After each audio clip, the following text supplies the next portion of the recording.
All right, here we are with our first lecture, and I'll do my best to keep these short and sweet so that if you ever have to go back and find more information, that shouldn't be too difficult. Today, in this short lecture, there's about 5 or 6 slides. We've got scarcity, shortage, trade-offs, limited resources, and unlimited wants, which is kind of the basics. The reason why we have economics is because everybody has to make choices, and we'll dive into why that is here in just a little bit. All right. How does scarcity, and scarcity is again the reason why we have econ, force people to make choices? Well, scarcity forces us to make choices by making us decide which options are most important to us. And then the next one, the principle of scarcity states that there are limited goods and services for unlimited wants. You and I, we always want more. No matter how simple of a life or complex of a life, we always want a little bit more. Maybe it's one more bite of food, maybe it's a different flavor of food, maybe it's a little bit nicer house, but we always have another day in life, another day to live. We always have unlimited wants, but yet everything is limited. And we're going to talk about in the next lecture, land, labor, capital, resources, and those are limited. We don't have all of the trees. We don't have all of the clean air. We don't have all of the water, clean water that we want. So everything is absolutely limited, and you only have so much time in a day. So when those things are limited, you have to choose. And economics is the study of those choices that people make. And we talk about government and how we spend money, how we collect money. Those are all choices. So every day is filled with choices, and those choices that we make is what economics is all about. Now, is there anyone in the world that has absolutely everything that they want? And your first reaction may be, well, one of the richest guys in the world.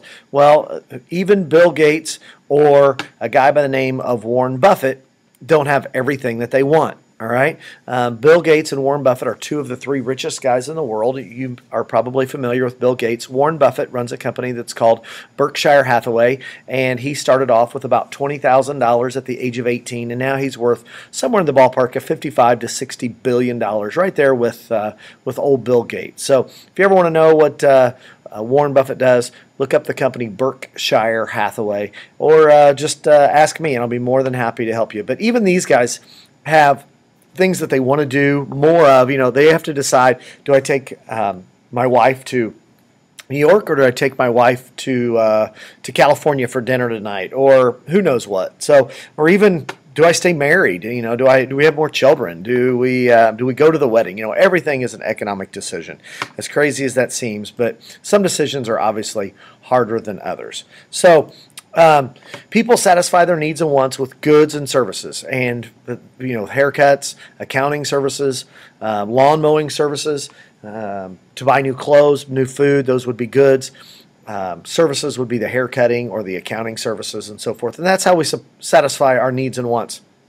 And again, needs and wants are unlimited, yet goods and services are very, very limited. There's nothing in this world that we have all of it that we want. All right, so what's the most unlimited resource we have? And usually you would say water or air, but it's not just water or air that we want. It's clean water, it's clean air, and those things don't come cheap.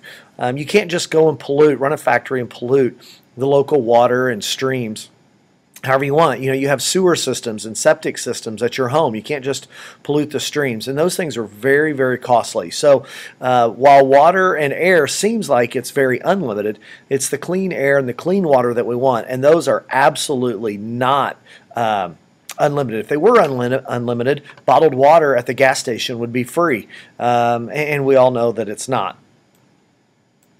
And then the last slide, economics begins with the idea that people cannot have everything that they want. Scarcity forces people to make choices, but it's not the same as a shortage. A shortage and scarcity are very, very different. Shortages are temporary. So, maybe at Christmas time there's a shortage of Beanie Babies, to go back in time, or a certain video game. Well, whenever there's a shortage of one of those things, the company steps up or competitors step up to fill that shortage to try and make a buck. So a shortage is like a sold-out concert where people get in line, but yet they don't get a ticket because they sold out. That would be a shortage. Everything is scarce. There's only so much bread. There's only so much soda. There's only so much lunch meat. Those things are limited.